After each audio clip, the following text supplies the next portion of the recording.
bonne journée, l'histoire commence par cette jeune fille mystérieuse, croisée par hasard sous un ciel de pluie. Un adolescent discret, presque invisible aux yeux du monde, traverse une période difficile de sa vie. Sa mère a quitté le foyer pour refaire sa vie ailleurs, laissant derrière elle 2 frères livrés à eux-mêmes.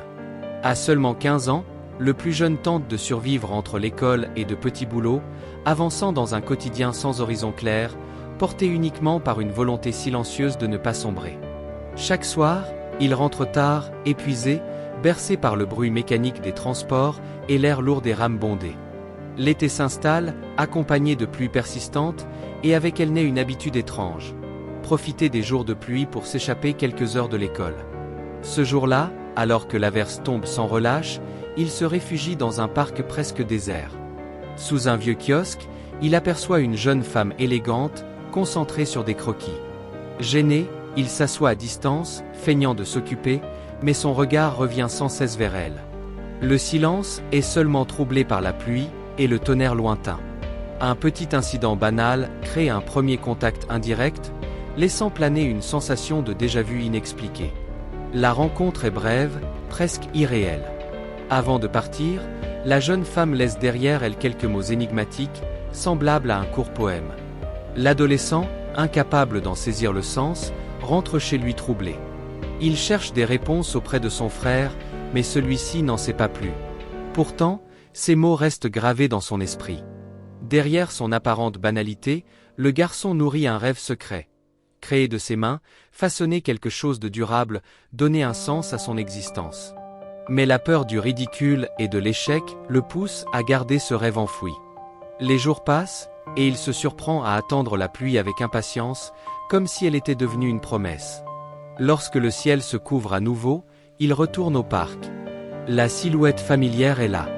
Les rencontres se répètent, toujours brèves, toujours silencieuses, mais chargées d'une étrange complicité. Sans mots, une forme de compréhension s'installe. Le temps semble suspendu sous le bruit régulier de la pluie. À mesure que ces rendez-vous se multiplient, l'adolescent se sent partagé entre espoir et complexe. Il se voit comme immature, insignifiant, indigne de cette présence apaisante.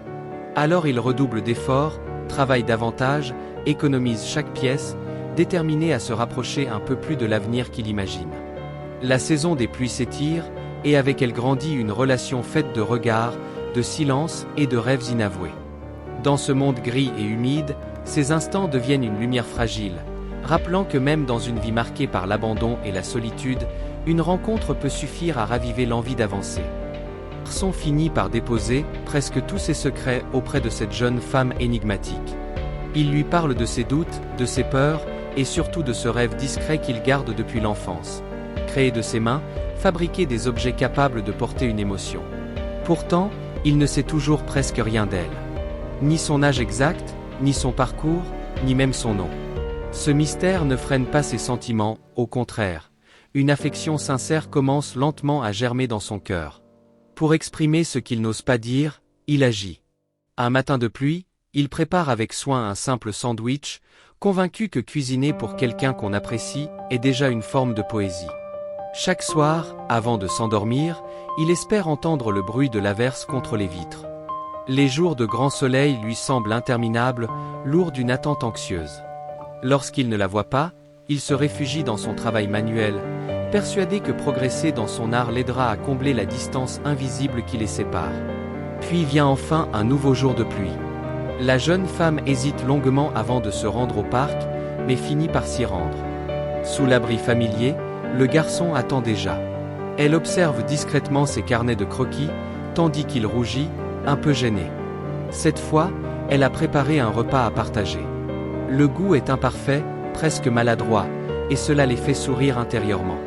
Elle lui tend ensuite une boisson chaude, et cette simplicité rapproche encore davantage leur cœur. Dans l'air humide, une douceur indéfinissable s'installe. La fatigue finit par gagner le garçon, qui s'assoupit quelques instants.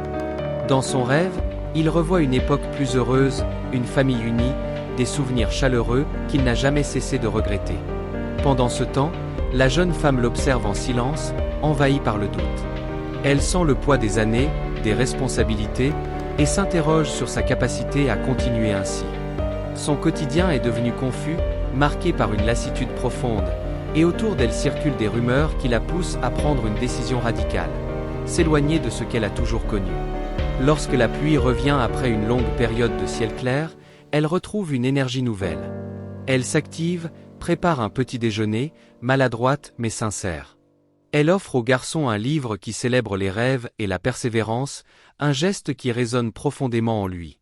Touché, il lui confie qu'il travaille sur un projet qui lui tient à cœur, mais qu'il manquait d'inspiration jusqu'à leur rencontre. Désormais, il veut créer quelque chose d'unique, pensé spécialement pour elle, un objet élégant qui symboliserait cette connexion silencieuse. Les jours passent, et sans qu'il s'en rende compte, la saison des pluies s'achève. Le soleil s'installe durablement, comme si le monde refusait de préserver ces instants suspendus. La jeune femme tente de prendre de la distance, espérant que le temps et la clarté dissiperont ce lien troublant. Pourtant, même lorsqu'elle retourne seule au parc, un livre à la main, tout lui paraît étrangement vide. Sans le garçon, cet endroit n'a plus la même âme, et le manque devient plus fort que la raison.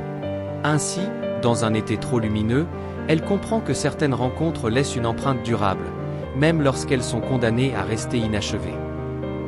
L'histoire se poursuit alors que, de son côté, le garçon se coupe presque totalement du monde. Il refuse les sorties, évite les échanges, et s'enterre dans le travail comme pour anesthésier ses émotions. Ce n'est pas qu'il ait cessé de penser à elle, au contraire, son importance est devenue si grande qu'elle l'écrase. Son frère a trouvé une nouvelle voie et quitté la maison, le laissant seul face à des journées trop lumineuses, trop silencieuses. Chaque jour de soleil est une épreuve, et jusqu'à la fin des vacances d'été, il n'ose toujours pas trouver de prétexte pour retourner au pavillon. Elle aussi attend. Chaque matin, elle espère la pluie, comme si l'averse pouvait ramener avec elle une présence disparue. Mais ni la pluie ni le garçon ne donnent signe de vie. Lui enchaîne les petits boulots pour payer ses études, pour nourrir son rêve, et surtout pour achever cette paire de chaussures qu'il veut lui offrir. Avec le temps, le manque devient plus supportable, mais une peur persiste. S'il n'agit pas, s'il ne transforme pas ses sentiments en actes, il restera à jamais, à ses yeux, un simple enfant. Il se fixe alors un objectif clair, créer une paire de chaussures qui soit une promesse. Des chaussures grâce auxquelles elle pourra avancer plus loin. On dit souvent que l'amour fait perdre toute logique, et malgré ses 27 ans, elle se sent parfois aussi vulnérable et hésitante qu'une adolescente. Le pavillon est toujours là, immobile, mais la personne qu'elle attend n'est pas revenue. Elle seule semble figée dans le temps. Septembre arrive rapidement. Le garçon reprend les cours, et, dans un couloir de l'établissement, leurs chemins se croisent brièvement.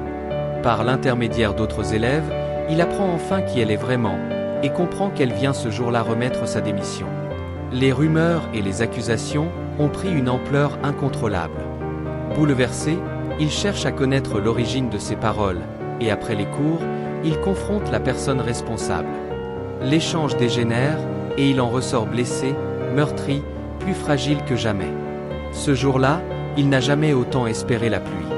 Comme dans un éclair de lucidité, il comprend enfin le sens des mots qu'elle aimait tant.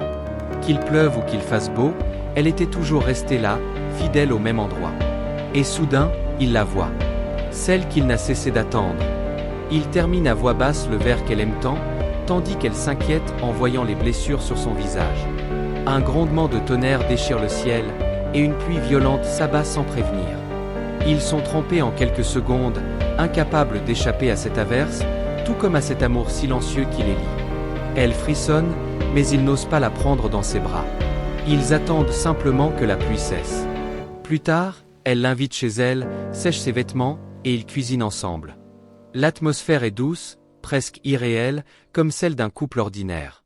Dehors, la pluie glisse le long des vitres, témoin discret de cet instant suspendu.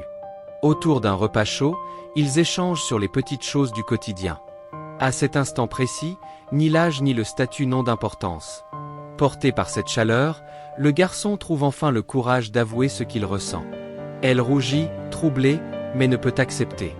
Même en quittant son poste, certaines barrières restent trop lourdes à franchir. Elle lui annonce aussi qu'elle partira bientôt vivre ailleurs.